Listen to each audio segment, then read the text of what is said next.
Imagine this. You're sitting in a room, dimly lit, surrounded by silence so thick it feels alive. On the wall across from you hangs a mirror, not just any mirror, but one that doesn't reflect your face. Instead, it reveals a figure in the shadows, familiar yet foreign. It moves when you move. It smiles when you smile. But the eyes are hollow. And somewhere deep down, a tremor runs through you because you recognize something terrifying. That shadow is you. But it is not the you you've curated for the world. Not the polite one, the driven one, the moral one. It is the snarling chaos you've spent years suppressing, the jealousy you dismissed as irrational, the rage you choked down into a tight smile, the craving for dominance you buried beneath false humility. It's every cruel thought you swore you never had, every desire you deemed unacceptable, every truth you were too afraid to say, even to yourself. Now imagine that this shadow follows you through every conversation, every relationship, every decision, shaping your life in ways you cannot see. You might think you're in control, that you're the captain of your soul, the master of your fate. But what if you've never truly met the part of you that's steering the ship from below deck? Carl Jung once wrote, "Until you make the unconscious conscious, it will direct your life and you will call it fate."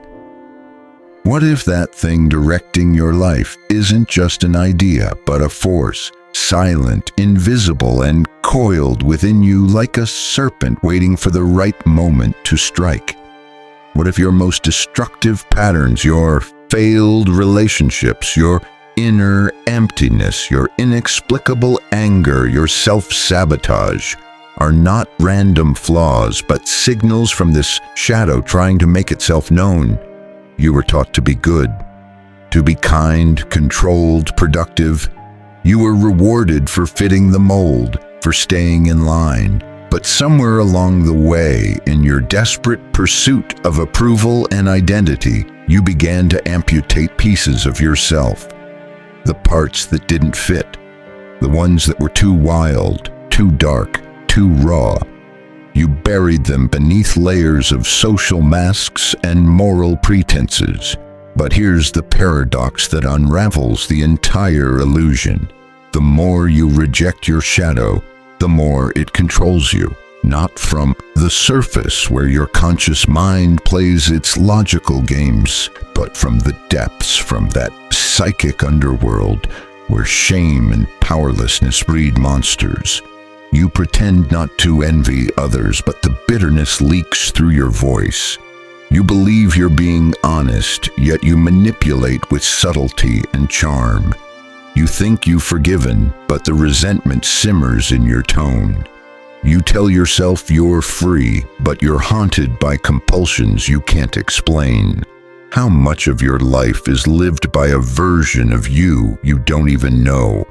And the more you try to fix yourself through affirmation, self-help, or even spiritual bypassing, the more this buried self howls for attention. Not because it wants to ruin you, but because it is you, the whole of you, and it will not be silenced forever. What if the key to your power is hidden in the very parts of yourself you've labeled unworthy? What if the version of you've spent your life hiding is the only one that can set you free? What if, to become whole, you must first descend into your own darkness, not to destroy it, but to embrace it? Not the comforting kind of embrace, the kind that shatters, the kind that demands you strip away every lie you've told yourself, the kind that turns your world upside down so something deeper can be born. Can you face the part of you that's been waiting in the dark? Can you listen, not just hear, but listen to the voice you've been drowning out with distraction and denial? What if everything you've ever feared about yourself is the very thing that will make you truly alive. The question is not whether you have a shadow. The question is whether you will dare to meet it, face to face. And when you do, will you still recognize yourself? Because to integrate the shadow is not to tame it, but to transform with it. And the moment you do, everything changes. What is this shadow? Where does it come from? Why do we fear it so deeply? And what does it cost us to keep it hidden? Let us begin by uncovering the roots of this silent tyrant, buried beneath the architecture of your psyche and the expectations of a world that fears what it cannot control. It begins before you even know there's a you. Before you speak, before you choose, before you understand the meaning of your own tears, you are already learning what parts of you are welcome and what parts are not. A child throws a tantrum and is told, "Don't be angry." A teenager speaks up and is told, "Don't be difficult." A man grieves and is told, "Be strong." A woman asserts herself and is told, "Don't be so intense." And with each subtle correction, each disapproving look, each withheld approval, the message etches itself into your unconscious. Hide this part. It is not safe. Carl Jung called this process the construction of the persona, the mask we wear to function in society. It is necessary. Without it, we cannot coexist in the social world. But the cost of constructing a mask is the exile of everything it cannot contain. This exile becomes the shadow, a psychic graveyard where we bury everything that threatens our image of being good, lovable, or accepted. But what we bury does not die. It waits, it whispers, it schemes. Jung did not invent the idea of the shadow. He uncovered it in myth, dream, and art. The Greeks had the underworld. The Christians had the devil. The Hindus had Kali, the devourer. The shadow is a universal archetype, the embodiment of what we most fear, most hate, and most deny. And yet, paradoxically, it is where our greatest potential lies hidden. You may think your shadow only contains darkness, but it also holds the parts of you too powerful, too strange, or too wild to be controlled. Creativity, sensuality, rage that protects, intuition that pierces illusion, desire that refuses to shrink. Nietzsche knew this well. He who fights with monsters should be careful, lest he thereby become a monster. And if you gaze long into an abyss, the abyss also gazes into you. But what if the abyss was not a monster at all, but your own truth, stripped of pretense? Society doesn't teach us to gaze into the abyss. It teaches us to smile, to perform, to fit in. It rewards those who polish their image and punishes those who reveal their contradictions. And so we grow up not just afraid of our shadow, but ashamed of it. In this way, the world creates fractured souls, people who appear functional, even successful, but live at war with themselves. The philosopher Arthur Schopenhauer believed that human suffering stemmed from the very nature of desire, that we are driven by blind, insatiable wills. Jung built upon this, suggesting that the more we repress our instinctual drives, aggression, lust, power, the more they distort and leak out in twisted, unconscious ways. Repression is not elimination, it is distortion. You don't stop being angry just because you act calm. The anger moves underground, turning into sarcasm, passive aggression, or chronic anxiety. You don't stop desiring control just because you smile. The control seeps into your relationships, your judgments, your addictions. You don't stop wanting to scream just because you meditate. The scream becomes a silent depression, a flatness, a lack of aliveness that no amount of achievement can touch. You can bury the fire, but you cannot unmake its heat. This is the core of the problem. The very process by which we become socially acceptable also splits us from our wholeness, and this split becomes the root of inner conflict. Viktor Frankl, who survived the unimaginable horrors of the Holocaust, observed that those who survived with a sense of meaning were those who could confront their suffering, not avoid it. But to confront suffering, you must confront yourself, not just the curated self, the real self, the one beneath the stories. Yet we live in a culture that thrives on distraction. Social media turns life into performance. Spiritual bypassing turns truth into positivity. Productivity turns people into machines. And all the while the shadow grows. Like an unspoken hunger in the psyche, it feeds on every act of denial. Every time you say, "I'm fine," when you're not. Every time you laugh off your pain. Every time you hide your jealousy, your loneliness, your longing. It grows, but not all shadows are born from you. Some are passed down. Ancestral pain, societal projections, generational trauma. Jung called these complexes, autonomous fragments of personality formed by emotional shock, repression, or trauma. These parts act independently of our conscious will. Have you ever said something and immediately wondered, where did that come from? That was likely a complex, your shadow speaking through you. Jean-Paul Sartre spoke of bad faith, the act of deceiving ourselves to avoid the weight of our freedom. When you lie to yourself about who you are, when you pretend not to know what you really want, when you silence the voice that says, "This life is too small for me," you are living in bad faith. You are betraying your essence for the comfort of conformity. And yet, the moment you consider facing your shadow, fear strikes. What if I become a worse person? What if I lose control? What if people leave me? What if I don't survive what I find? But the real question is this: what is the cost of never knowing who you truly are? Because the parts of you you've disowned don't disappear. They become your compulsions, your projections, the people you judge, the habits you can't break, the dreams you abandon, the illnesses with no clear cause.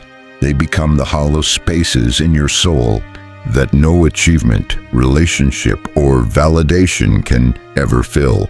And perhaps most tragically, they become the chains around your potential. The shadow left unexplored becomes a prison. But here's the twist. What looks like a prison is also a door. A door to what? That's what we will explore next. Because the consequences of ignoring your shadow are not just personal. They ripple outward, shaping your relationships, your culture, your world. They turn societies into echo chambers, families into battlegrounds, and inner lives into haunted houses. And until we see how deep this goes, we cannot hope to be free. You wake up every morning with the sense that something is missing. Not a job, not a relationship, not even a goal. It's something deeper, a dull ache beneath the surface, like a song you once knew but can't remember how to sing. A part of you left behind in some forgotten corridor of your soul, and now the silence it left in its place follows you wherever you go. But you push forward, you check your notifications, you put on your work face, you smile when you're supposed to, you perform, you achieve, you survive. And still, late at night when the world is quiet, there it is again, that hollow hum, that quiet terror, that haunting sense that despite all your effort, something real has been lost. That is the echo of the unintegrated shadow. Most people never trace that ache back to its source. They medicate it, moralize it, or mistake it for failure. They think it's because they haven't worked hard enough, haven't found the right partner, haven't read the right books, or said enough affirmations.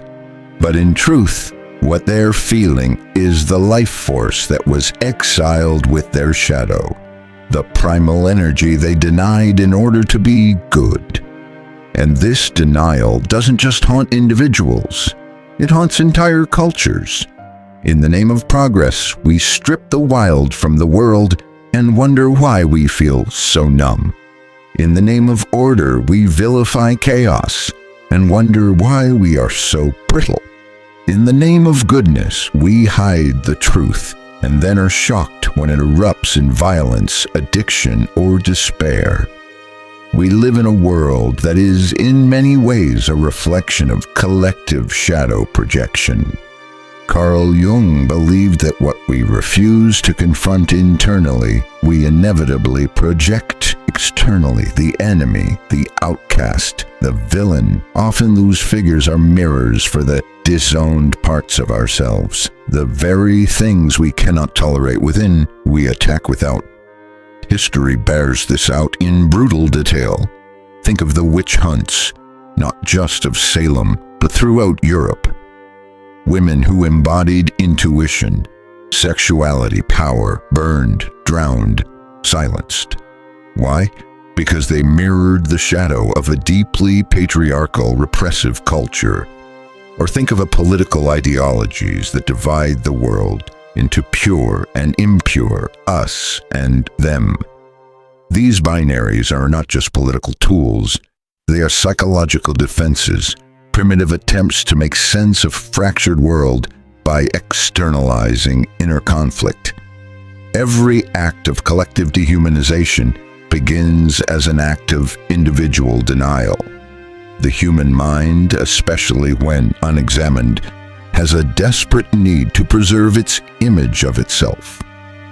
Cognitive dissonance, the psychological discomfort of holding conflicting beliefs or behaviors, forces the ego to either evolve or deceive. More often than not, it chooses deception. This is why we rationalize cruelty in the name of justice, why we gossip in the name of concern, why we resent others for traits we secretly crave to embody. Every person you envy reveals something about your disowned desires. Every person you hate holds a mirror to something you've yet to face. And every compulsion you can't control, it is your shadow speaking the only language it knows: obsession, fixation, sabotage. The neuroscientist Antonio Damasio discovered that most of our decisions are made emotionally, then justified rationally. The unconscious drives the ship, and the conscious mind invents stories to explain where we're going. So when your shadow is unconscious, your entire life becomes a rationalization for the avoidance of self. Think about the person who sabotages every relationship the moment it gets serious, not because they don't want love, but because their shadow believes love equals vulnerability, and vulnerability equals danger. Or the person who achieves wildly, never resting, always striving, not because they are ambitious, but because their shadow believes that without achievement, they are worthless. Or the person who is endlessly kind, endlessly agreeable, endlessly pleasant, while inside they are seething with resentment, burning out, breaking down, because their shadow has no voice, no outlet, no witness. We don't see these as consequences of the shadow. We call them personality traits, bad habits, flaws. But in reality, they are symptoms of a soul divided. Aldous Huxley once said, "Most human beings have an almost infinite capacity for taking things for granted." And perhaps nothing is more taken for granted than the illusion that we are unified, whole, integrated beings. We are not. Until we integrate the shadow, we are puppets on strings we cannot see. performing a life we did not consciously choose. But it's worse than that, because even our dreams, our most sacred aspirations, can become contaminated by the shadow if it is not acknowledged. The artist who creates to be adored rather than to express truth. The leader who serves only to dominate. The healer who rescues others to avoid facing their own pain. Goodness without self-awareness becomes a mask for manipulation, and the shadow, when repressed long enough, does not stay passive. It erupts in breakdowns, in midlife crises, in addiction, in secret affairs, in sudden rage that leaves you stunned, in depression that nothing seems to touch. These eruptions are not random, they are soul interventions. The psyche's desperate attempt to bring you back to yourself, no matter the cost.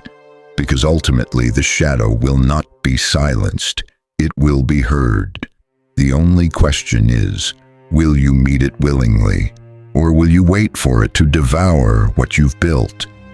Jung called this moment the night sea journey, the descent into darkness that precedes transformation. It is the mythic pattern encoded in every story worth telling. The hero must go into the underworld, face the monster, and return changed. What if your life is that story? What if the chaos you fear is not the end, but the invitation?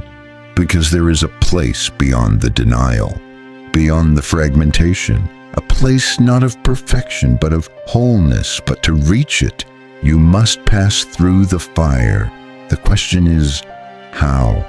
How do you break the spell? How do you look your shadow in the eye and not turn to stone? How do you reclaim what was lost without losing yourself? In the next chapter, we'll step into the rebellion, not against the world, not against morality, but against the inner regime of repression that has ruled your life for far too long. The time has come to descend into the underworld and rise. There comes a moment in every life where pretending is no longer sustainable. A moment when the smiles no longer fit your face, when your laughter rings hollow in your ears, when even success tastes like ash. That moment, agonizing as it is sacred, because it means the shadow is knocking, not to destroy you, but to deliver you. But what would that rebellion look like? Not the rebellion you imagine from the movies, not chaos for its own sake, not burning bridges or smashing the ego in violent catharsis. This rebellion is far quieter, more dangerous, more subversive. It begins the moment you choose to stop lying to yourself, to look in the mirror and say, yes, I am envious. Yes, I am afraid.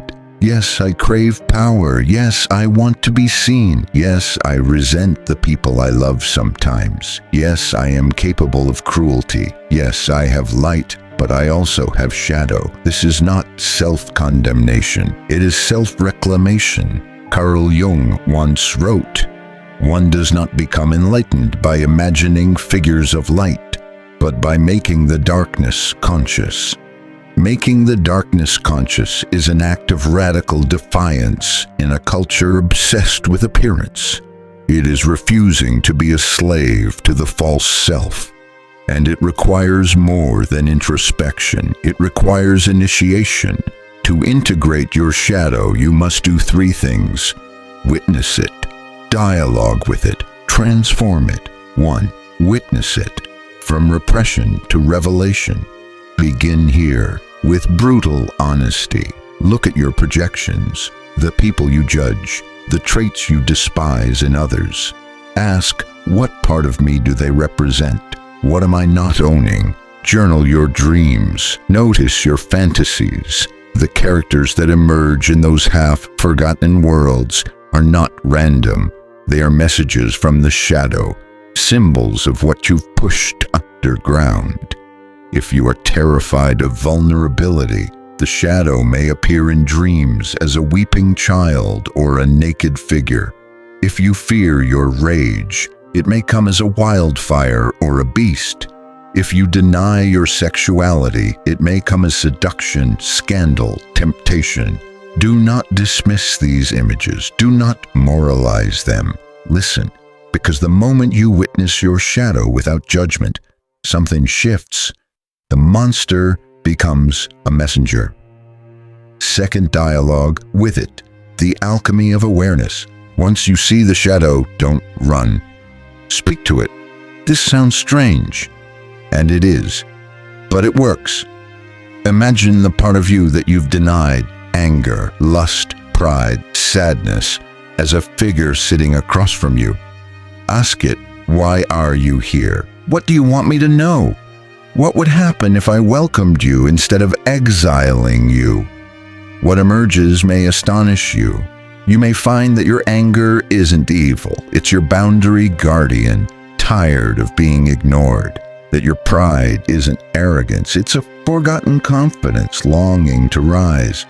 That your sadness isn't weakness. It's unexpressed grief, sacred and ancient.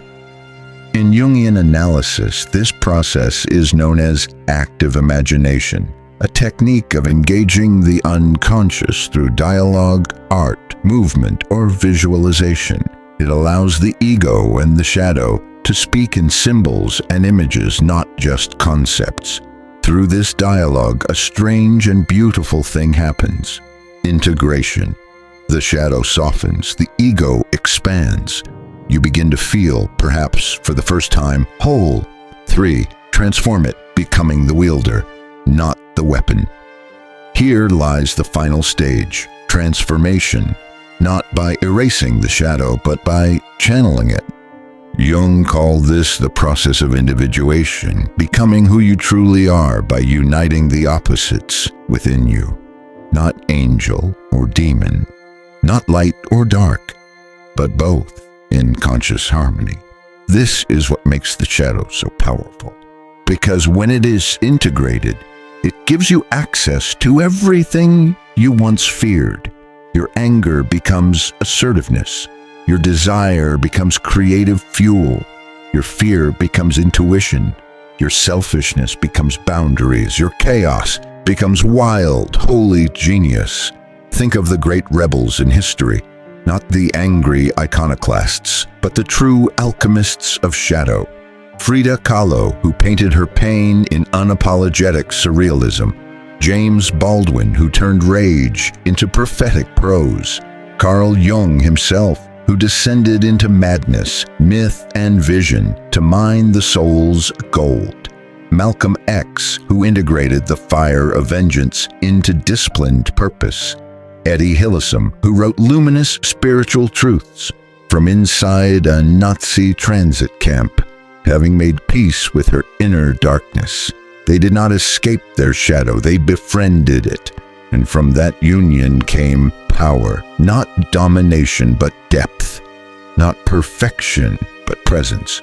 This is the rebellion, choosing inner wholeness over external validation, refusing to live a life curated for approval, dismantling the inner tyranny that says you must be one thing to be loved, and reclaiming your full humanity, not to be wild and unchecked, but to be real, rooted, alive. This rebellion is not easy.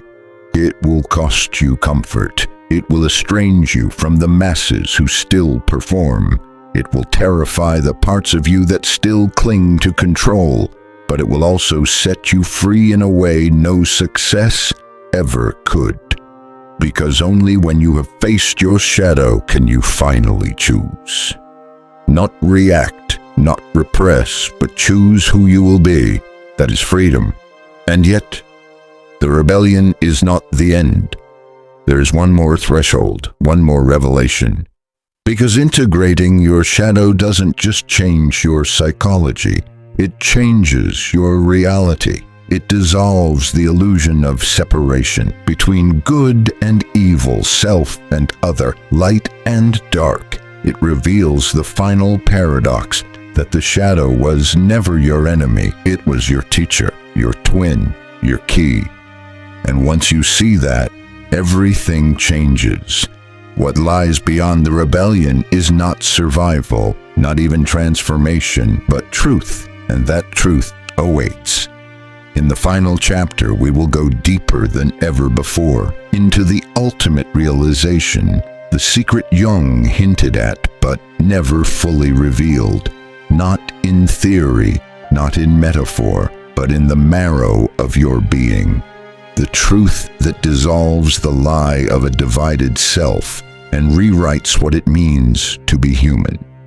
You sit alone in a quiet room. The lights are low, there's no music, no distractions, only silence, thick and unmoving. And then, without ceremony, it arrives, a realization so subtle you almost miss it, so immense it rearranges you. You were never meant to be perfect, you were meant to be whole. For years, maybe decades, you've tried to chase one half of yourself, the light, the noble, the virtuous, the image you could show without shame, and in doing so, you declared war on the rest.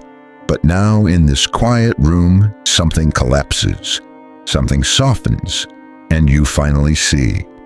Your shadow is not the opposite of your light. It is the womb from which your light is born. This is the ultimate paradox Jung left us with, the final threshold of integration. The truth that what you feared was never evil, only exiled. That the darkness you ran from was not your enemy, but your depth. That until you love the ugliest part of yourself, your love is incomplete. The most terrifying thing is to accept oneself completely. Carl Jung. But what if you did? What if you allowed yourself to contain multitudes?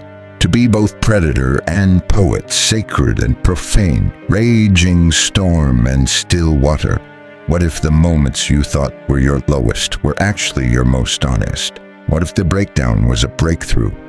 The rage was a prayer. The fear was a guide. This is not romanticizing darkness. It is redeeming it, seeing through it, realizing that there is no enlightenment without descent, no gold without the grave. Jung never promised comfort, he promised truth. And the truth is this: the self is not a monolith, it is a symphony. When you banish a part of yourself, the music goes silent. The song becomes mechanical, hollow. But when you welcome it all, when you no longer flinch from your shadow, the music returns.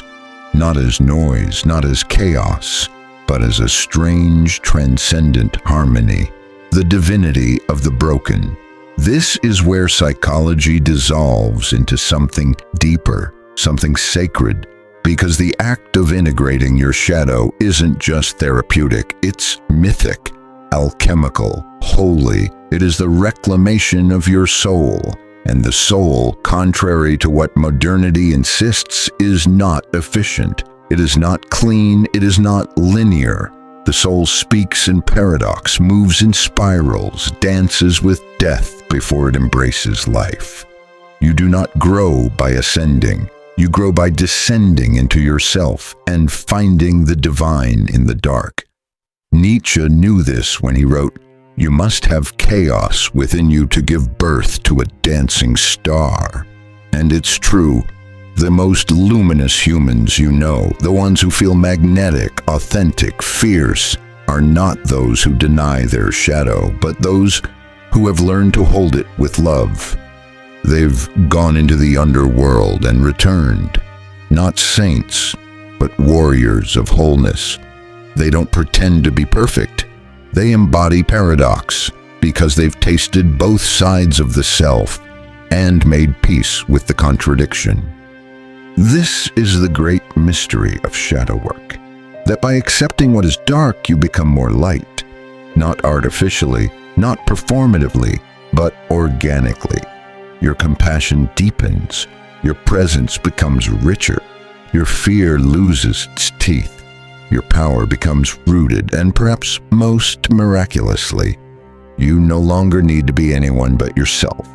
You stop performing, you stop posturing, you stop contorting yourself to fit narratives that never belong to you. Instead, you breathe. You show up raw, real, unfiltered. You say yes when you mean it, no when you must, and I don't know when you're still learning. You cry without apology. You laugh without restraint. You speak truths others are afraid to hear, not to provoke, but to liberate. You no longer outsource your worth. You no longer beg the world for permission to exist, because you finally understand you are not broken, you are becoming. The end is the beginning, and now, standing here at the edge of this realization, what remains? Not a set of rules, not a 5-step plan, not a tidy conclusion. What remains is invitation to live as one who has seen behind the veil, to embody the self that is not split but whole, to walk into the world not masked but revealed. This is not a single moment, it is a practice, a devotion. Every day you will be tempted to fall back into the performance, to deny your rage, to polish your persona, to exile your shadow. And every day you will have to choose to rebel anew, to say, I will not pretend, I will not fragment, I will not fear my darkness, because only by loving my darkness can I truly love anything at all. And now the final paradox. The thing you feared, avoided, rejected all your life, that part of you that once made you feel monstrous, it was never your flaw, it was your freedom.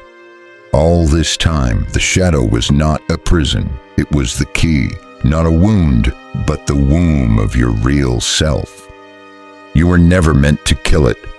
You were meant to bow to it, to walk with it, to become it, and in doing so, to become whole.